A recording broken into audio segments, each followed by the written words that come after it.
Hello, नमस्कार दोस्तों, निमी technical classes में आप सभी का स्वागत है। जिद है जीत की, जिद है जीतने की और जिद है यूपीपीएसएल एग्जाम को फोड़ने की। तो आइए दोस्तों, पावर सिस्टम का एक और शानदार सा लेक्चर लेकर मैं आप सभी के बीच उपस्थित हूं। ये पावर सिस्टम का 5वां क्लास है। इससे पहले वाले क्लास को भी आप जरूर देखिएगा। पावर सिस्टम का एक पर्टिकुलर हमने प्लेलिस्ट तैयार किया है। उस प्लेलिस्ट का जो लिंक है वो डिस्क्रिप्शन बॉक्स में ऑलरेडी दिया गया है। आप सभी क्लास को देखिएगा और अनुभव करते हुए क्लासों को देखिए और कमेंट करके हमें जरूर बताइए। अपने इस सेशन को देखिए दोस्तों, स्टार्ट करते हैं। और एक भी प्रश्न को आपको नहीं छोड़ना है, हर एक प्रश्न को आपको देखना है। और आज का हमारा सेशन किस पर होने वाला है? तो हमारा सेशन जो है ये न्यूक्लियर पावर प्लांट पर होने वाला है। यानी कि हमने हाइड्रो इलेक्ट्रिक पावर प्लांट के क्वेश्चन सॉल्व किए। सबसे पहले फ्यूल से रिलेटेड, फिर हाइड्रो इलेक्ट्रिक पावर प्लांट, फिर थर्मल पावर प्लांट। आज हमारी किसकी बारी है? ये बारी आज है न्यूक्लियर पावर प्लांट के एमसीक्यूज प्रश्नों के सॉल्यूशन की, है ना। तो चलिए स्टार्ट करते हैं। और दोस्तों, इस सेशन को भी शेयर कीजिएगा, है ना, जितना हो सके शेयर कीजिएगा, सपोर्ट कीजिएगा, प्यार कीजिएगा। और दोस्तों, जितना प्यार इससे पहले वाले क्लासों को आप देते आए हैं, उतना ही प्यार इस क्लास को भी दीजिएगा, है ना। देखिएगा, इसका आपको नोट्स और पीडीएफ मिलेगा टेलीग्राम चैनल पर, जिसका लिंक डिस्क्रिप्शन बॉक्स में पिन है। आप उस लिंक के द्वारा टेलीग्राम चैनल को ज्वाइन कर पाएंगे।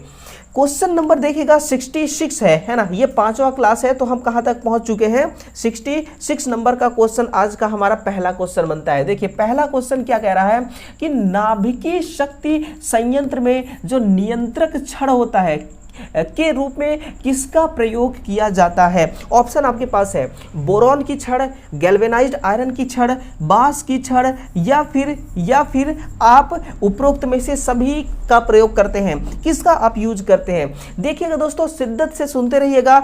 ऐसा कॉन्सेप्ट दोस्तों जो आज तक आपको बहुत ही कम टीचर देते हैं, ऐसा कॉन्सेप्ट आपको मिलने वाला है। देखिए, जो एनपीसीआईएल प्लांट होती है, किस प्लांट की यहाँ पर बात कही जा रही है? एनपीसीआईएल प्लांट की बात कही जा रही है।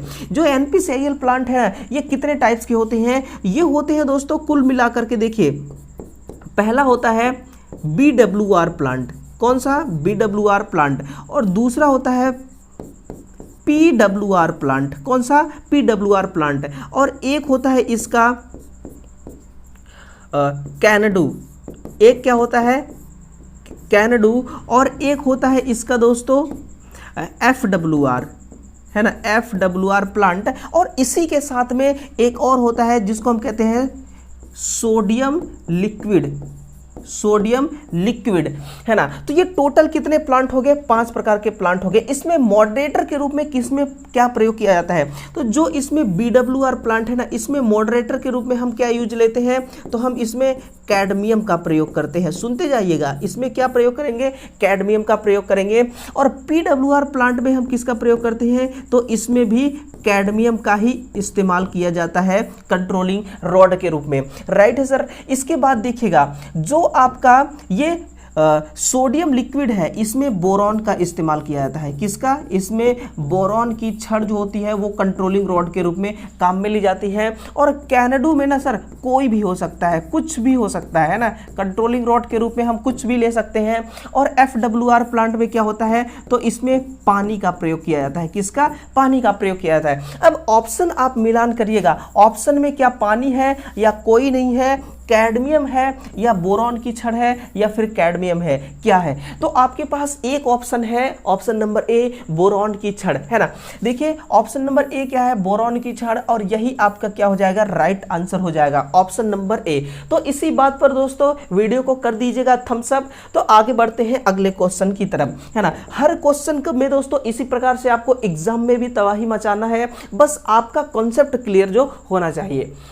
देखते हैं नेक्स्ट क्वेश्चन है। हाँ, उससे पहले मैं आपको एक फिगर से रूबरू कराता हूं दोस्तों। ये क्या है? कंट्रोलिंग रॉड है। ध्यान से सुनिएगा, जो एनपीसीआईएल प्लांट होती है ना, एनपीसीआईएल प्लांट के अंदर क्या होते हैं? रिएक्टर कोर लगे होते हैं। क्या होते हैं दोस्तों? इसके अंदर रिएक्टर कोर होते हैं। इस रिएक्टर कोर में क्या होता है? इस रिएक्टर कोर के अंदर दोस्तों क्या होता है? फ्यूल को जलाया जाता है। जब फ्यूल जलता है ना, तो हीट के रूप में एनर्जी प्राप्त होती है।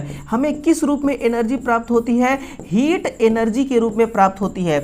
इस एनर्जी को क्या करना जरूरी है? इसको कंट्रोल करना बहुत जरूरी है। अगर हमारी प्लांट जो है ये NPCIL जो प्लांट है अगर अपने फुल लोड पर वर्क करे ना, फिर भी हम जो यूरेनियम का प्रयोग करके जो हम हीट जनरेट करते हैं वो हीट इतना अधिक जनरेट होता है कि उसको कंट्रोल करना जरूरी होता है। तो कंट्रोल किया जाता है ना, कंट्रोलिंग रॉड से क्या किया जाता है, हम कंट्रोल करते हैं कि इसको हीट एनर्जी को हम कंट्रोल करते हैं, क्योंकि जरूरत से ज्यादा यहां पर हीट एनर्जी के रूप में रिलीज होती है। ओके, नेक्स्ट देखिए क्वेश्चन नंबर है 67। क्वेश्चन क्या है 67 नंबर का कि मंदक के रूप में कौन सा अवयव प्रयोग किया जाता है, किसके रूप में, मंदक के रूप में किस अवयव का जो है वो यूज किया जाता है, बेरिलियम का, ग्रेफाइट का, भारी जल का, या इसमें से सभी। तो बेरिलियम भी होता है, ग्रेफाइट भी होता है, भारी जल भी होता है, और इनमें से सभी इसका क्या हो जाएगा, आंसर होगा।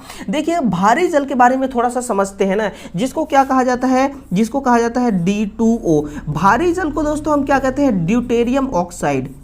इसको क्या कहा जाता है, इसको कहा जाता है ड्यूटेरियम ऑक्साइड, है ना, लिखेगा ड्यूटेरियम ऑक्साइड क्या है, हमारी D2O का नाम है। देखिए इसमें पानी की मात्रा कितना होता है ना, इसमें जो साधारण पानी होता है, कौन सा पानी, साधारण पानी की मात्रा यानी कि परसेंटेज कितना होता है, तो वो होता है आपका 0.024%। इसमें क्या होता है, साधारण पानी।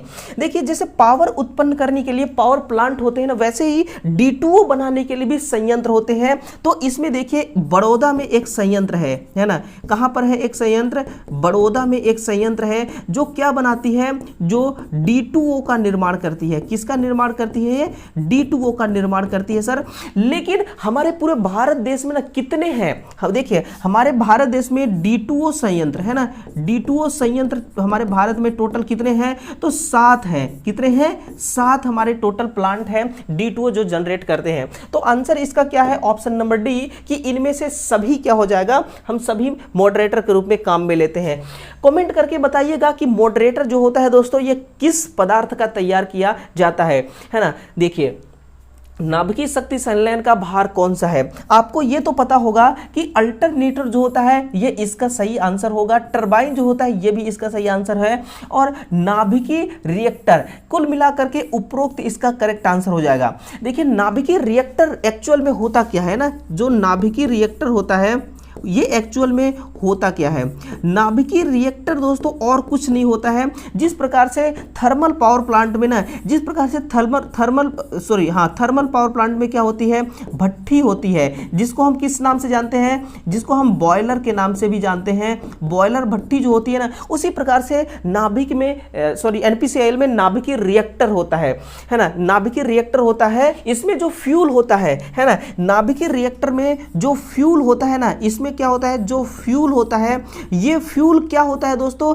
किस रूप में होता है, ये रॉड के रूप में होता है। किसमें, ये रॉड के रूप में फ्यूल होती है। और इसी के साथ में क्या लगाया जाता है, ग्रेफाइट की छड़, क्या लगाई जाती है, ग्रेफाइट की रॉड लगाई जाती है, ग्रेफाइट की छड़ लगाई जाती है। ये ग्रेफाइट की छड़ बेसिकली काम करता क्या है, इसका काम एक ही होता है दोस्तों कि जो ईंधन होती है ना, जो हमारी फ्यूल है, इस ईंधन पर जब न्यूट्रॉन्स पड़ते हैं, जब क्या पड़ते हैं, इस पर न्यूट्रॉन्स पड़ते हैं, तो इस न्यूट्रॉन्स की गति को कम करता है। इस न्यूट्रॉन्स की जो स्पीड होती है ना, इस स्पीड को कौन कम करेगा, ग्रेफाइट की छड़ कम करती है। और इसमें जो मॉडरेटर होता है, मॉडरेटर के रूप में हम क्या प्रयोग लेते हैं, तो इसमें मॉडरेटर के रूप में दोस्तों कैडमियम यूज किया जाता है। क्या किया जाता है, कैडमियम। अब इस कैडमियम का बेसिकली काम क्या होता है, कैडमियम का काम होता है कि जो न्यूट्रॉन्स की दोस्तों, ये न्यूट्रॉन्स को सोखते हैं, ये क्या करते हैं, न्यूट्रॉन्स का अवशोषण करते हैं। ध्यान से लिखिएगा दोस्तों, न्यूट्रॉन्स का ये क्या करेंगे, अवशोषण करेंगे। और न्यूट्रॉन्स को अवशोषित करने के लिए ही दोस्तों कैडमियम का प्रयोग किया जाता है। कैडमियम एक ऐसा मटेरियल है जो न्यूट्रॉन्स को स्टोर यानी कि इसको ग्रहण करने की क्षमता अधिक रखता है।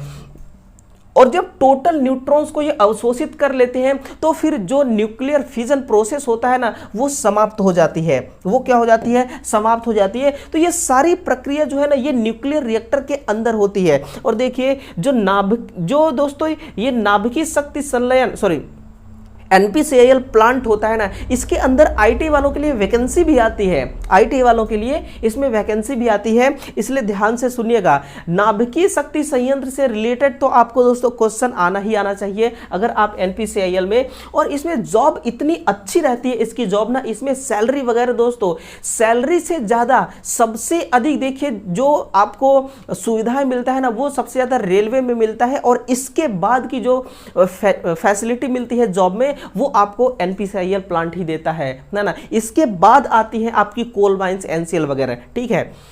नाभिकीय रिएक्टर में किस प्रकार की अभिक्रिया संपन्न होती है बताइएगा। नाभिकीय स्थानांतरण में, नाभिकीय संलयन, नाभिकीय विखंडन, या सभी विकल्प सही है। किस ऑप्शन की तरफ आप जाएंगे? ऑप्शन नंबर देखिएगा, ऑप्शन नंबर क्या है इसका, नाभिकीय विखंडन सही आंसर होगा। लेकिन नाभिकीय संलयन क्या है? नाभिकीय संलयन किस चिड़िया का नाम है तो वो सुनिएगा। जो आपका नाभिकीय संलयन है ना, ये प्रोसेस क्या होती है? नाभिकीय संलयन प्रोसेस क्या होती है? देखिए दोस्तों, जैसे दो दिल मिलकर के क्या होता है, दो दिल मिलकर के क्या बनता है, दो दिल से क्या होता है दोस्तों, प्यार का निर्माण होता है ना। दो दिल से क्या होता है, प्यार का निर्माण होता है। वैसे ही दो छोटे छोटे है ना, दो हल्के बोल दीजिए या दो छोटे छोटे, मैं यहां पर लिख देता हूं, दो हल्के नाभिक मिल करके है ना, दो हल्के नाभिक मिल करके क्या तैयार करते हैं, दो हल्के नाभिक मिल करके एक बड़े नाभिक का तैयार कर, एक बड़े नाभिक है ना, बड़े नाभिक का विकास होता है ना। किसका विकास होगा? बड़े नाभिक का विकास होगा। दो छोटे छोटे नाभिक मिलकर के बड़े नाभिक का विकास होता है। तो इस रूप में भी, इस प्रकार से भी जब न्यूक्लियर संलयन होता है ना, तो इस प्रोसेस में भी जो एनर्जी होती है ना, जो एनर्जी होती है वो हीट के रूप में उत्पन्न होती है। किस रूप में उत्पन्न होगी? वो हीट के रूप में रिलीज होती है, और इस हीट को ना हम कंट्रोल नहीं कर सकते। सबसे बड़ी कमी यही है, इस हीट को हम क्या नहीं कर सकते, इसको दोस्तों हम कंट्रोल नहीं कर सकते। नाभिकीय संलयन में जो हीट होता है ना एनर्जी के रूप में, इसको हम कंट्रोल नहीं कर सकते हैं। लेकिन जो नाभिकीय विखंडन होता है, सुनिएगा नाभिकीय विखंडन के बारे में भी, नाभिकीय विखंडन में प्रोसेस जस्ट उल्टा होता है। इसमें क्या होता है, एक बड़े नाभिक होते हैं ना, जो एक बड़ा नाभिक होता है, इस बड़े नाभिक को क्या किया जाता है, तोड़ा जाता है, और तोड़ने से ना समान द्रव्यमान, तोड़ने से क्या होता है, समान द्रव्यमान, समान द्रव्यमान के क्या होंगे, इसमें दो यानी कि कई सारे नाभिक विखंडित हो जाएंगे, और जब विखंडित होते हैं तो ये क्या करते हैं, हीट के रूप में ऊर्जा रिलीज करते हैं।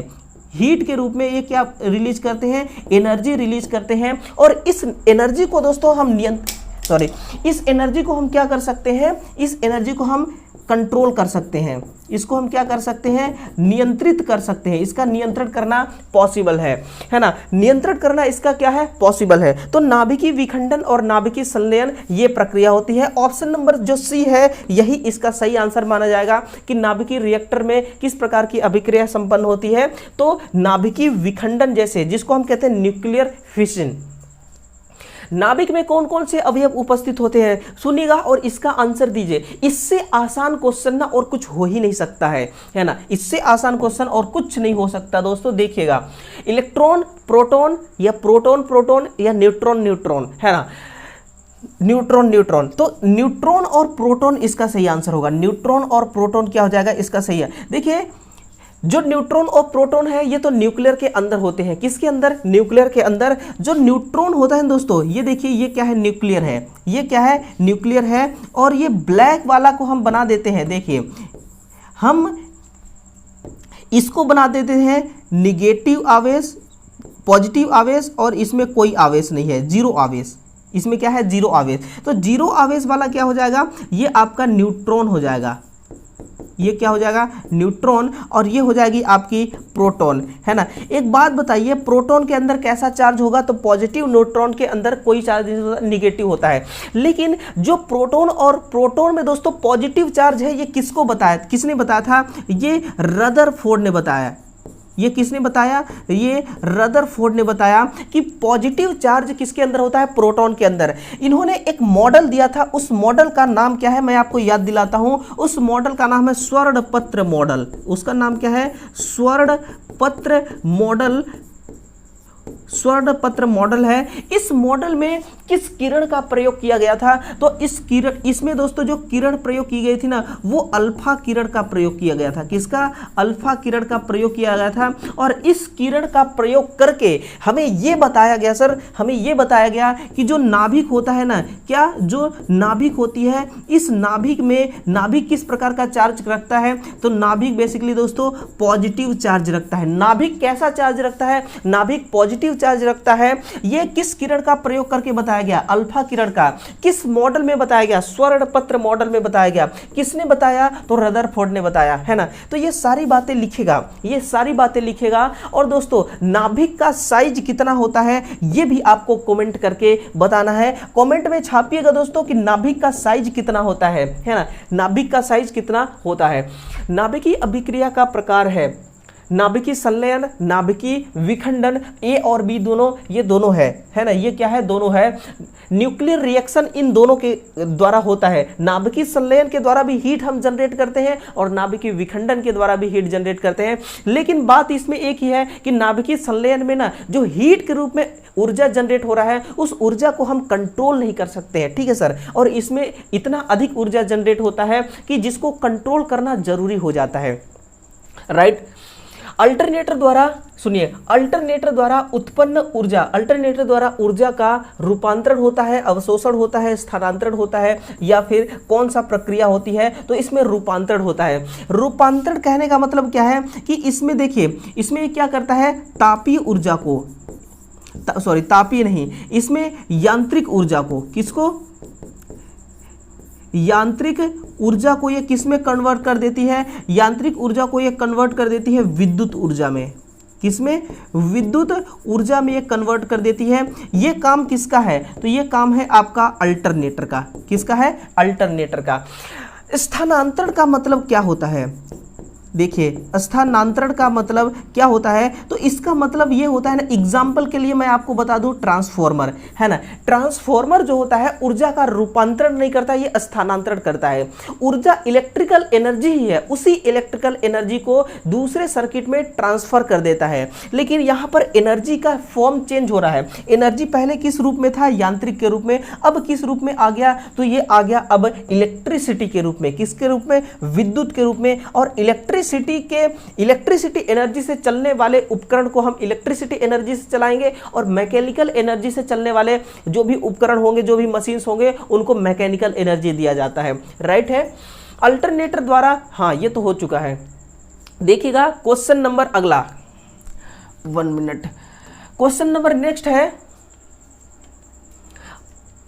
मंदक का मुख्य उद्देश्य क्या होता है? इलेक्ट्रॉन्स की गति को धीमा करना, पॉजिट्रॉन की गति को धीमा करना, प्रोटॉन के स्पीड को कम करना, न्यूट्रॉन्स की गति को धीमा करना। तो ये क्या करता है? न्यूट्रॉन्स की स्पीड को क्या करता है? कंट्रोल करता है। न्यूट्रॉन की स्पीड को क्या करता है? ये कंट्रोल करता है। नेक्स्ट है आपका, न्यूक्लियर पावर संयंत्र में परावर्तक का सामान्य कार्य क्या है? ये दोस्तों आपके लिए एक नया क्वेश्चन है ना, बिल्कुल फ्रेश क्वेश्चन है और नया क्वेश्चन है। इसका कंटेंट भी ना बिल्कुल नया है, वो आपको सुनना है। ध्यान से सुनिएगा, जो न्यूक्लियर पावर संयंत्र है ना, इसमें जो परावर्तक है सामान्यतः क्या कार्य करता है? परावर्तक का मतलब क्या है? रिफ्लेक्टर से। परावर्तक का मतलब किससे होता है? रिफ्लेक्टर, है ना। किससे है? रिफ्लेक्टर से। तो ये रिफ्लेक्टर बेसिकली करता क्या है? देखिए, ये न्यूट्रॉन्स को संरक्षित करता है। किसको संरक्षित करता है? न्यूट्रॉन्स को संरक्षित करता है। रिफ्लेक्टर देखिए और कुछ नहीं होता। रिफ्लेक्टर क्या होता है? रिफ्लेक्टर एक प्रकार का लेयर होता है। क्या होता है? ये एक प्रकार की परत होती है। देखिए क्या होता है ना, जब न्यूक्लियर फिजन, कौन सा प्रोसेस किया जाता है? जब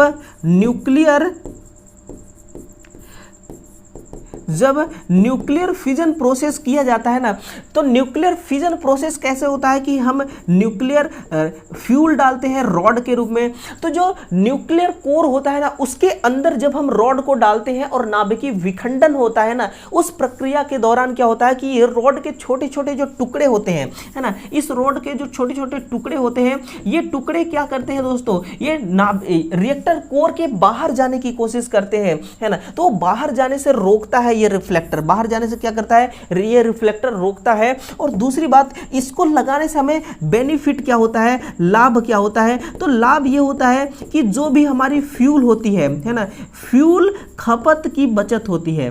क्या होती है, फ्यूल खपत की बचत होती है। तो क्या हम ये कह सकते हैं कि फ्यूल की सेविंग होती है, पहला लाभ। और दूसरा लाभ हमें मिलता है कि देखिए जो न्यूक्लियर कोर होता है ना, जो न्यूक्लियर कोर होती है, छोटे न्यूक्लियर कोर से ही ये प्रोसेस किया जा सकता है ना। छोटे न्यूक्लियर कोर से, अगर न्यूक्लियर कोर का साइज छोटा सा है तो भी हम ये प्रोसेस को संभव बना सकते हैं, क्योंकि जो भी रोड के छोटे छोटे टुकड़े होंगे वो बाहर नहीं आ सकते। उसको कौन कंट्रोल कर लेगा, उसको कंट्रोल कर लेगा आपका रिफ्लेक्टर। देखिएगा सर, लास्ट क्वेश्चन है, हाँ ये चित्र आपको दिखाने के लिए मैंने लाया। इस चित्र को देखिए, यहां पर इसकी टोटल हाइट को बताया गया है 2 मीटर। यहां पर कितना है, 2 मीटर इसकी क्या है, हाइट है। ये आपको जो दिखाई दे रहा है ना, ये क्या है, ये कंट्रोलिंग रॉड है और यहां पर ये है कोर, मूविंग न्यूट्रॉन रिफ्लेक्टर। यहां पर जो न्यूट्रॉन्स की बारंबारिता की जा रही है, यहां पर जो कंट्रोलिंग फ्यूल रोड रखा गया है, ये इसमें जब न्यूट्रॉन्स की बारंबारिता की जाती है ना, इसमें जब न्यूट्रॉन्स की बारंबारिता की जाती है तो ये फ्यूल क्या होता है, टूटता है। और टूटने से तो छोटा छोटा जो कण होता है ना, वो बाहर निकलने की कोशिश करता है। तो ये रिफ्लेक्टर क्या करता है, उसको बाहर नहीं निकलने देता है। वो अगर बाहर निकल जाएगा दोस्तों तो हो सकता है कि मतलब कि दुर्घटना भी हो सकती है ना, क्योंकि इसकी स्पीड बहुत हाई रहती है। कंट्रोलिंग रोड का कार्य क्या होता है, तो रिएक्टर में उत्पन्न ऊष्मा को कम करना या फिर न्यूट्रॉन्स की गति को कम करना, उत्पन्न अतिरिक्त न्यूट्रॉन्स को सोखना। तो आंसर क्या हो जाएगा, option number D correct answer होगा इसका, कि ये तीनों काम इसका होता है, ये तीनों काम इसका होता है, इसी का होता है।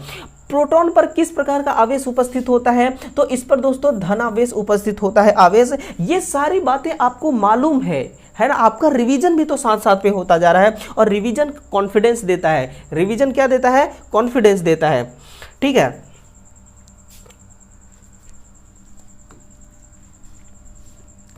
देखिए बहुत ही अच्छा क्वेश्चन आया आपके सामने, निम्नलिखित में से किस संयंत्र में यूरेनियम और थ्योरियम जैसे फ्यूल का इस्तेमाल किया जाता है, किस पावर प्लांट में, सौर पावर प्लांट में। देखिए सौर पावर प्लांट में तो सूर्य का प्रकाश यूज किया जाता है। इसमें क्या यूज किया जाता है, सूर्य का प्रकाश फ्यूल के रूप में इसमें इस्तेमाल किया जाता है ना। बायोगैस में क्या होता है, तो इसमें दोस्तों गाय भैंस का गोबर, किसका दोस्तों, इसमें गाय भैंस का गोबर है ना, गाय भैंस का क्या इसमें यूज किया जाता है, गोबर, जो फ्यूल के रूप में इस्तेमाल किया जाता है। न्यूक्लियर पावर प्लांट, इसका क्या होगा आंसर, न्यूक्लियर पावर प्लांट में क्या यूज किया जाता है, यूरेनियम। इसमें क्या होता है, uranium plus thorium, uranium plus thorium इसमें फ्यूल के रूप में इस्तेमाल कर लिया जाता है। देखिएगा जो आपका न्यूक्लियर पावर प्लांट होता है दोस्तों, इसमें क्या होती है, न्यूक्लियर पावर प्लांट में इसकी स्थापना कहाँ की जाती है। देखिए इसकी जो स्थापना है ना, वो कहाँ पर किया जाता है, तो इसका स्थापना के बारे में थोड़ा सा सुनिए। इसका जो इस्टेब्लिशमेंट है, स्थापना है, वो किया जाता है दूर इलाकों में। कहाँ पर, दूर इलाकों में, सुनसान जगहों में इसका इस्तेमाल किया जाता है। लेकिन इसका प्रारंभिक लागत कितनी होती है ना, इसकी प्रारंभिक लागत कितनी होती है, तो प्रारंभिक लागत इसमें दोस्तों अधिक होती है। क्या होती है, अधिक होती है। और इसमें रनिंग लागत कैसी होती है, तो रनिंग कॉस्ट इसमें देखिएगा, रनिंग कॉस्ट होती है इसमें कम, यानी कि हाइड्रो इलेक्ट्रिक पावर प्लांट से तो अधिक होती है। और उसके अलावा अदर जो पावर प्लांट होते हैं जैसे कि थर्मल पावर प्लांट, तो उससे क्या होता है, उससे कम होता है। और इसमें देखिए इसका आवागमन, ट्रांसपोर्टिंग, इसका आवागमन जो होता है वो आवागमन लागत कैसी होती है, निम्न होती है। आवागमन लागत को निम्न या कम क्यों बताया गया है, क्योंकि देखिए अगर मान लीजिए आपको 1,00,000 किलो कैलोरी, सुनिएगा 1,00,000 किलो कैलोरी का अगर आपको एनर्जी जनरेट करना है ना, कितना, 1,00,000 किलो कैलोरी का एनर्जी जनरेट करना है, तो आपको 4500 टन, कितना, 4500 टन कोयला जलाने की जरूरत पड़ेगी। लेकिन इतना ही एनर्जी अगर हमें प्राप्त करना है तो हम यूरेनियम को 1 kg जलाएंगे तो इतना एनर्जी हमें प्राप्त हो जाएगा, ऐसा एग्जाम्पल मैंने बताया। तो देखिए 1 kg और ये कहा 45,000 टन, सॉरी 4500 टन। अगर हम 4500 टन अगर हम इस यूरेनियम और थोरियम फ्यूल को मंगा लेते हैं तो कईयों साल तक चलेगा, इसलिए इसका आवागमन लागत जो होता है वो बहुत कम होती है, लेकिन इसमें रखरखाव अधिक होता है। इसमें क्या होता है, जो मेंटेनेंस होता है ना, रखरखाव लागत इसमें अधिक बताया गया है, मेंटेनेंस की अधिक रिक्वायरमेंट होती है, इसीलिए तो दोस्तों एनपीसीआईएल में टेक्नीशियन के रूप में वैकेंसी बहुत अधिक आती है। ठीक है सर। इसके अलावा देखिएगा इसमें जो प्रदूषण होता है ना बहुत अधिक होता है। इसमें क्या होता है, प्रदूषण भी बहुत अधिक होती है। इसमें ध्वनि प्रदूषण है ना, रेडियो एक्टिव ध्वनि प्रदूषण इसमें बहुत अधिक होता है। रखरखाव की अधिक इसमें क्या होती है, रखरखाव की अधिक जरूरत पड़ती है। और देखिए इसकी जो दक्षता होती है ना वो दक्षता बहुत अधिक होती है। दक्षता कितनी होती है, दक्षता भी इसमें अधिक होती है। तो आंसर क्या हो जाएगा इसमें, न्यूक्लियर पावर संयंत्र। पन बिजली पावर संयंत्र में क्या होगा फ्यूल के रूप में, तो इसमें पानी होगा। इसमें क्या होगा, साधारण पानी इसमें क्या होगा फ्यूल के रूप में हम इस्तेमाल कर लेते हैं। तो 77 का आंसर आपके सामने है, देखिएगा आंसर है इसका न्यूक्लियर पावर संयंत्र, है ना। निम्नलिखित में से किस पदार्थ का मंदक अनुपातिक सबसे कम होता है, यह भी आपके लिए एक नया क्वेश्चन है। यह यूपीपीसीएल में दोस्तों पूछा गया क्वेश्चन है ना, यूपीपीसीएल में पूछा जा चुका क्वेश्चन है। D2O इसका क्या हो जाएगा, करेक्ट आंसर हो जाएगा। और D2O के बारे में मैंने आपको बहुत कुछ बता दिया है। D2O के बारे में मैंने आपको बहुत कुछ बता रखा है पहले ही। नाभिकीय पावर संयंत्र में कंट्रोलिंग रॉड का गुणन फैक्टर कैसा होना चाहिए, तो 1 से कम होता है। कितना होता है, 1 से कम होता है इसका गुणन फैक्टर। जब रिएक्टर कोर के अंदर इसको डाला जाता है ना तो इसका मान कितना होता है, 1 से कम।